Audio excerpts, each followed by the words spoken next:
Hello everyone, this is the Bushcraft Biker. People have been asking me what bike it is I ride, so I thought I'd do a quick video of a walk round, talk round of my bike and what I've done to her so far. So she started off life as a Honda Transalp XL600 and I've made a few modifications. As you can see by the paintwork, I've tried to give her a bit of a camo job, but it's not come out too well. So I'm going to be redoing that, and I want to put some scrim net and some Hessian sack on first to give it a bit of texture. You see, I've made my own engine bars. They were hand built by myself, costing all of around £20 in steel and a bit of welding time. As you can see, the top box here I've made myself, and underneath here you can see the big heavy duty frame to hold the extra weight. That was all done by myself. It's, well, the exhaust on it, I don't know what that's from, but it came with the bike. All I had to do was re-weld and re-bend the link pipe to it, because it wasn't joining correctly, it was at the wrong angle. I've wrapped the front part of the exhaust with some heat tape wrap, which because there's no heat shields on it, so in the summer it really warms your right leg up, and that seems to have worked quite well at cooling the leg down, stopping the heat getting out so much.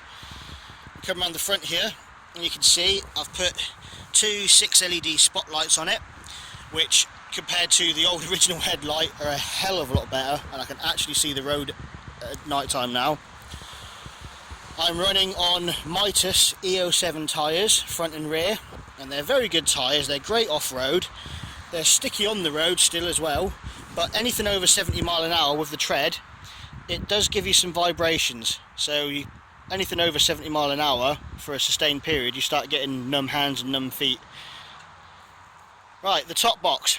The top box was two 81mm mortar cans that I've cut the front off one, the back off the other, welded them together, and now she's coming in at about 64 litres. So I open the lid for you here. As you can see, the postman's been this morning. I'm stood outside work at the moment waiting for the boss to arrive. What we've got underneath here is that day sack. There is a 30 litre day sack which is currently full, and as you can see there's plenty of space in there for loads of other stuff. A really nice big top box. I pretty much get all my camping kit in there. There's just one small day sack strapped to the outside for food and water. Right, on the back here, as part of this back bar, you can see all these holes have been drilled. Sometime in the next couple of weeks these are going to be Eagle Eyes LED indicators, and then I'm going to have 4 brake lights and 4 what do you call them, side lights. They're going to be red brake lights that are on constantly. So they're going on the next couple of weeks. I've put some cheap heated grips I got off a friend of mine. I think they're designed for a scooter, but even on the low setting, on down here, I can feel them through my Gore-Tex gloves, and they keep my hands nice and warm. So I've only ridden once this year in minus temperatures, and the low setting was more than enough to keep my hands warm. On the high, you can't really grip the grips, it's just far too hot. So where else are we? Right, I'll come out of the front here.